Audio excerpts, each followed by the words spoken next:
हा डोसा बघा अगदी मस्त मऊ लुसलुशीत जाळीदार तयार झालेला आहे। यामध्ये आपण डाळ तांदळाचा वापर न करता अगदी 15 मिनिटांमध्ये झटपट तयार होणारे हे मऊ लुसलुशीत जाळीदार डोसे कसे तयार करायचे ते बघणार आहोत।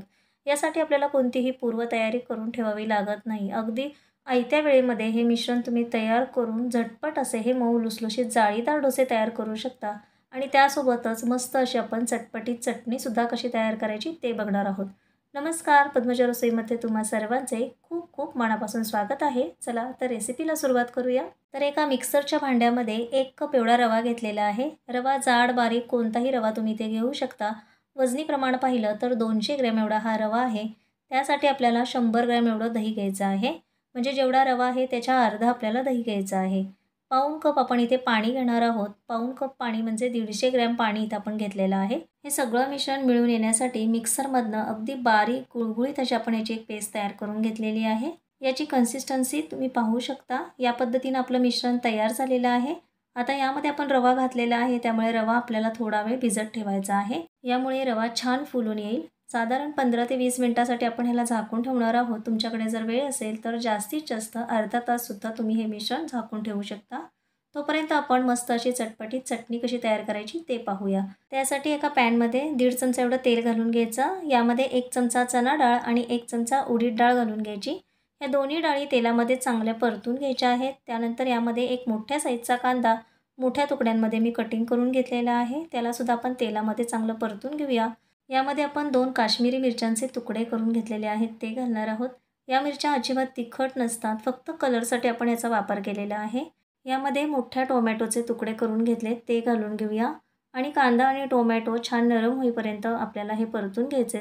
1-2 ते 3 मिनिटं परतल्यानंतर कांदा आणि टोमॅटो छान नरम होतो। आता याला पूर्णपणे थंड करून मग मिक्सरमध्ये घालून आपण याची बारीक अशी पेस्ट तयार करून घ्यायची आहे। तर इथे पाणी न घालता मी चटणी वाटून घेतलेली आहे। चटणीची कन्सिस्टन्सी तुम्ही पाहू शकता।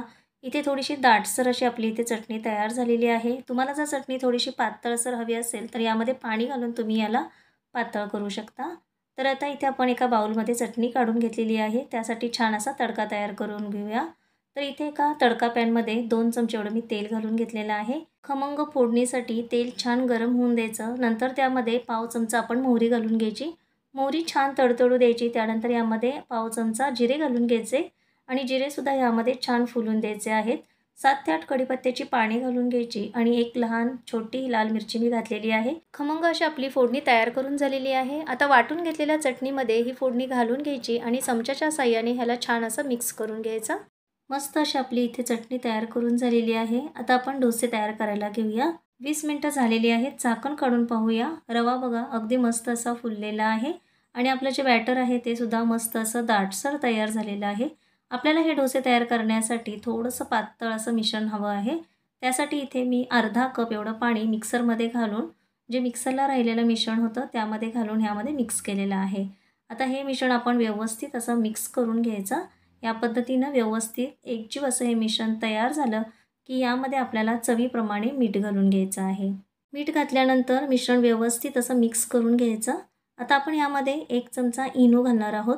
1 इनो पॅकेट म्हणजे 1 चमचा इनो आहे। हा पूर्ण पॅकेट आपण ह्याच्यामध्ये घालणार आहोत। हे मिश्रण व्यवस्थित मिक्स करून घ्यायचं। तर याला छान असे बबल्स येतात। इनो घालण्यापूर्वीच पॅन गरम करायला ठेवलेला होता। त्यावरती आता 2 चमचे एवढं आपण हे बॅटर घालून घ्यायचं आणि ह्या पद्धतीने फिरवून घ्यायचं। खूप जास्त पातळ ह्याला पसरून घ्यायचं नाही आहे। हा डोसा थोडासा जाडसरच असतो। तुम्ही बघू शकता 1 मिनिटातच याला खूप छान असे बबल्स यायला सुरुवात होतात। गॅसची फ्लेम आपल्याला मीडियम ठेवायची आहे। हाय ठेवायची नाही आहे किंवा लोही ठेवायची नाही आहे। मीडियम फ्लेमवरती हा डोसा मस्त असा तयार होतो। अगदी सॉफ्ट आणि जाळीदार तयार होतो। या डोशाला मस्त असे बबल्स आलेले आहेत। वरील ओलसर मिश्रण आहे ते पूर्णपणे कोरडं होईपर्यंत हा डोसा तयार करून घ्यायचा। हा डोसा एकाच साईडनं शेकला जातो, दोन्ही साईडनं शेकायची ह्याला अजिबात गरज नाही आहे। हा डोसा बघा अगदी मस्त असा जाळीदार तयार झालेला आहे। मी तुम्हाला इथे जवळून दाखवण्याचा प्रयत्न करते। तुम्हाला इथून जाळी कशी आहे ती दिसतच असेलच। तर मस्त मऊ लुसलुशीत असा इथे डोसा तयार झालेला आहे। आणखीन एक डोसा इथे मी तुम्हाला घालून दाखवणार आहे। पॅनवरती 2 पळी एवढं आपण बॅटर घालून घेतलेलं आहे।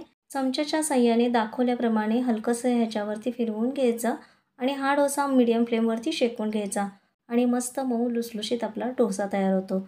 यामध्ये 1 थेंबसुद्धा आपण तेलाचा वापर केलेला नाही आहे। अगदी कमी वेळामध्ये काहीही न भिजवता अगदी मुलांच्या टिफिनसाठी झटपट तयार होणारी रेसिपी आहे. मधल्या वेळेत खाण्यासाठी असो किंवा मुलांना कधीही डोसा पाहिजे असेल तर झटपट हा तुम्ही डोसा तयार करू शकता. तुम्हाला माझी डोसा रेसिपी कशी वाटली? आवडली असेल तर प्लीज व्हिडिओला लाईक करा, शेअर करा आणि पद्मजा रसोई या चॅनलला सबस्क्राईब करायला विसरू नका. इथं मी सर्व डोसे तयार करून घेतलेले आहेत. डोशाला जाळीसुद्धा खूप छान आलेली आहे. डोसा बघितल्यानंतर तुम्हाला समजलंच असेल की डोसा किती मऊ लुसलुशीत झालेला आहे. हा डोसा बनवायला अगदी सोपा आहे. एकदा तरी तुम्ही हा डोसा नक्की ट्राय करा. मुलांना टिफिनसाठी किंवा ब्रेकफास्टसाठी हा डोसा तुम्ही नक्की ट्राय करा. कमी साहित्यामध्ये आणि झटपट तयार होणारी रेसिपी आहे. चवीलासुद्धा तितकीच छान लागते.